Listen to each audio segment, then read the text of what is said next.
Okay, it's been a while since I've put on a video, since I've reviewed anything. I've been very busy. I think the last game I reviewed, Tetris, was a little bit preoccupied, but there's still a competent review there. Didn't come out quite as well as I wanted it to, however. But now I'm going to review Mortal Kombat, Ultimate Mortal Kombat even, on the DS. The game is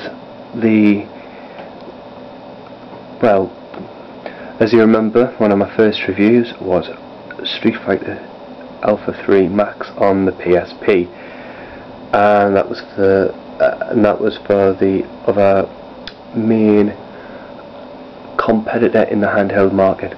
But of course, it's not the only one. There's also the DS, and if you want a competent 2D fighter, if you love that genre of game, and I am quite a fan of it, does this deliver? Well, let's find out. Now, as well as getting Ultimate Mortal Kombat 3, which is Mortal Kombat 3, which has been in the arcades in many ports, with a few new extras. Back, I believe maybe has some new fighting arenas, but some new characters. Hence the Ultimate. The Ultimate means the extra characters. It's one upgrade, if you will, for Mortal Kombat 3. That's what this is. Now, as well as getting that game, you get Puzzle Combat, which is a meat and potatoes Tetris style puzzle game, which is a nice little extra. Might kill a bit of time, and if you don't have any other puzzle games like say Tetris or Puzzle League DS, until you get those, if you were desperate for something in the way of a puzzle game, it would suffice. It's okay, it's a nice little extra. By no means stands up on its own right. So here we have Ultimate Mortal Kombat 3. Now we'll go to single player. I do like fighting games. So first of all, there is a Wi-Fi for this. Yes, you can go online and fight loads of people all around the world. Do like fighting games. I'm reasonably good at them. Street Fighter's more my forte, but I'm by no means one of these guys who can really play.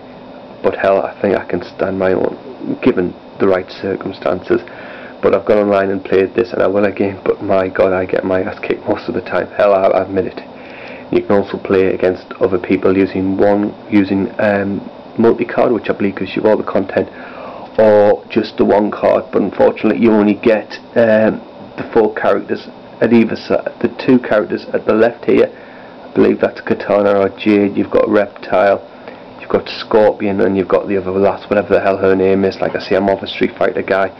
If you've got the cards, so you've only got like 4 fighters, and I don't know if that means you get more backgrounds or less, but if you can have like multiple levels on Mario Kart DS, why the hell you only have 4 fighters, and not even the 4 that say people would necessarily pick outright. Where's Sub-Zero in one card, in the one card multiplayer, for example? But you get a little something, and you can just about play this with one card against other people with DS's. Okay, then let's get started. I've just selected Scorpion there, and I'll stick to Novice. Now, as I say, right, let's just get to the bones of this game.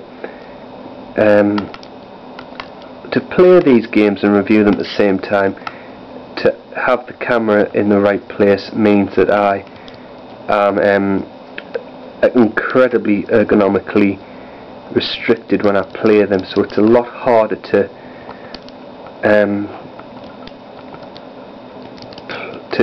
play and look good. But hell, never mind. The review's the important thing. Yes, I just lost. Right, bones of this. It plays really well. Controls are responsive. It looks as good as any port of Mortal Kombat, Ultimate Mortal Kombat 3. And you've got probably the other Ultimate 2D franchise, apart from Street Fighter here, Mortal Kombat on your DS. Those are the good points. Oh yeah, you're getting yourself a well-programmed little package, a decent 2D fighter. As I say, there ain't no Street Fighter on the DS, but you've got Mortal Kombat, which is a universe and fighting game in itself. Now, The downside is, once you've passed about the third fight, the counters and the moves used by your opponent get very, very cheap very, very quickly. Now we're not just talking about a rise in difficulty here, we're talking about a complete and utter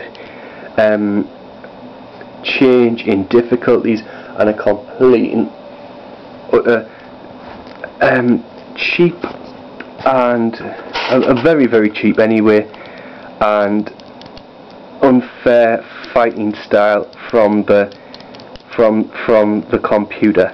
Now this isn't just me complaining. You can go and read comments like these all over the internet regards this game. So that's its downside. It gets very, very difficult, and very, very quickly, but unfairly difficult. So question is it still worth getting? Well, if you want a well-programmed piece of fighting software on your DS, yeah, go and get this. Be prepared to fight, be prepared for extreme difficulty, if you will, or a lot of difficulty anyway. Be prepared for unfair difficulty,